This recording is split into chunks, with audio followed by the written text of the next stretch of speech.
It's my last evening in Tbilisi. Tomorrow, my husband and I are moving to Italy and hoping to settle down there after 2 years of a digital nomad life. I'm excited about this new chapter, but I'm definitely going to miss this place and this view.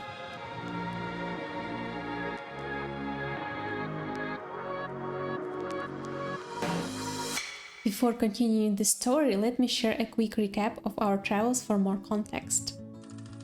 During the last 2 years, my husband and I visited 10 countries. We saw many cities, towns and islands. We lived in more than 30 places, apartments, guest houses, hotels, and even a couple of villas. One of the brightest impressions during this time was Bali. We lived there for 8 months. At first, we were shocked and weren't sure if it was the right place for us. Because the island is awfully littered, there's always traffic, and in general it takes time to get used to the climate and local peculiarities. But since we're already there, we decided to stay.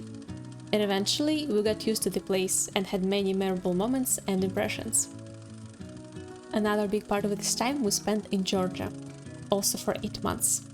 It was an amazing time when we made wonderful new friends, visited new locations, and ate a lot of hingali and other divine Georgian food.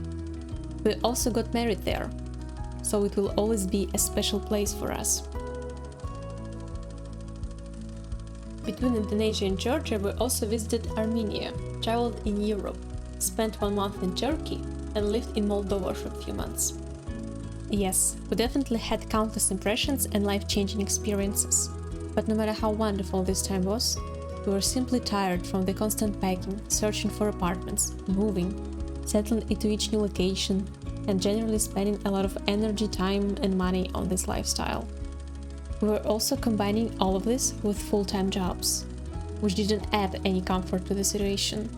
We really wanted to find a place where we could settle down and have some prospects for the future. And also to have work tables. So, this move was an exciting and long-awaited transition into a new chapter of our life.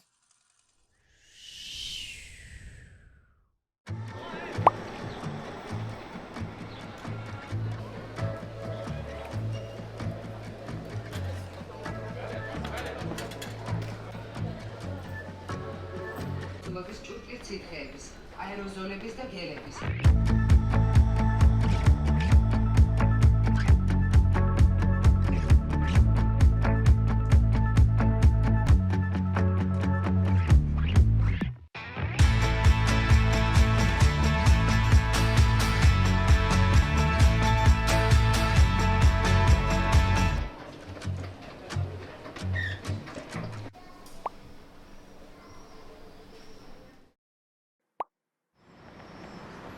After some rest, we went to a pizza place in the neighborhood. And it turned out to be a fantastic 50-year-old Neapolitan pizzeria. And to our surprise, the owner turned out to be from Moldova, just like my husband. This guy inherited this pizzeria from his stepdad. And he got so excited to meet his compatriot that he made us custom pizzas. And also brought a few additional meals on the house that we didn't order. It was completely unexpected and really pleasant.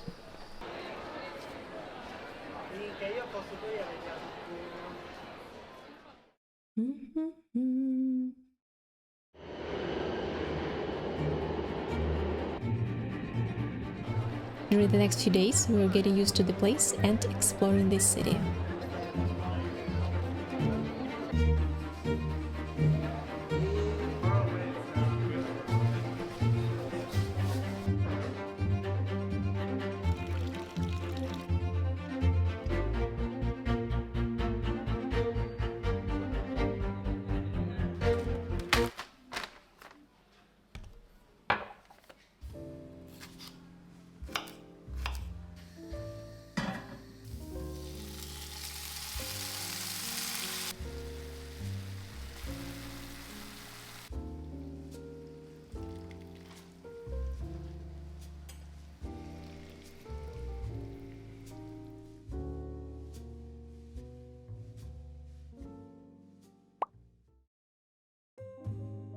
After spending some time in the city, I want to share my first impressions.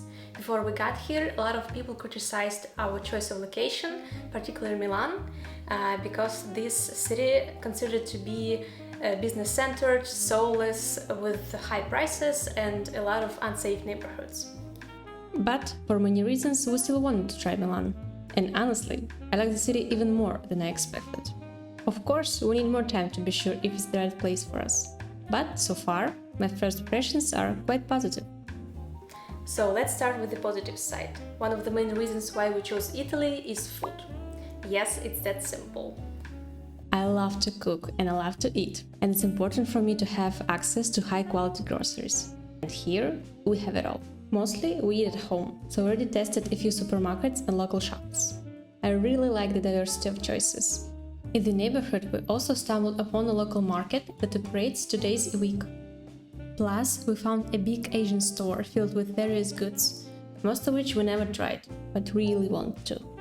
The next great thing is that the city is very green. There are so many parks, green alleys, and surprisingly, many roofs have gardens. Not just a few set pots with plants, but actual big trees. And it looks so amazing. I just love how locals integrate nature into the urban environment, especially like this.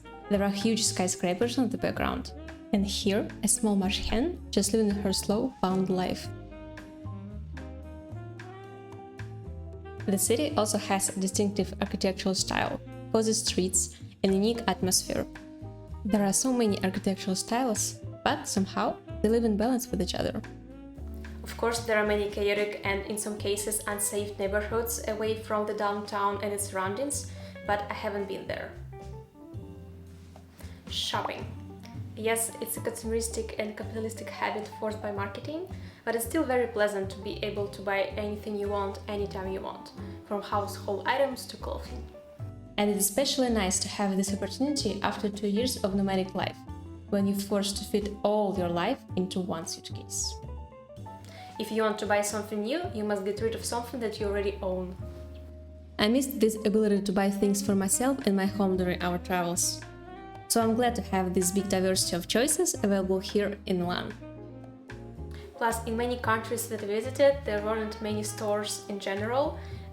Often it was hard to find even basic ones like Zara or H&M, and often we used some random tableware, towels and other similar items. And this is another reason why I'm looking forward to finding a long-term apartment, because I will be able to fill it with things that I will choose by myself. These were the main positive things that caught my attention, but of course not everything is so shiny. First of all, we've been having troubles finding a long-term apartment. The rental prices are high, but at the same time quality often doesn't match the price. And even if you find an apartment that you like and that fits your budget, it doesn't mean that a landlord will agree to rent it to you, because they usually have a lot of requirements and you need to provide a lot of documents to be even considered. So now we're in the process of searching, but I hope that everything will be fine and we'll be able to find our home as soon as possible. The language. Unfortunately, we don't speak Italian yet, and many locals don't speak English, and it creates a lot of problems in communication between us and bureaucratic institutions and real estate agencies. We have started learning Italian, but for now only through the Duolingo app. Unfortunately, we don't have much time for something more serious at the moment, but the app does help us to make some progress. Later on, I would like to find some courses and learn the language more actively. The bureaucratic process is also not smooth, as it often happens in Europe, and we already encountered some problems when obtaining documents that we need, and it might get worse later. But luckily, we have a helper. She's been guiding us through the whole legalization process, and it really makes everything much easier. I hope that we'll be able to deal with all these issues soon and we'll start our new slow-paced life. On July 11th, we celebrated our 3-year anniversary and chose our favorite way to celebrate. By eating, of course.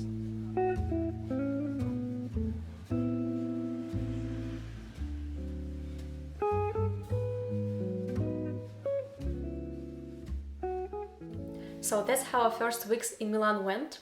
Our focus for the next month will be to find a long-term apartment, hopefully, to continue our legalization process, to work at the same time, and to keep exploring our new location.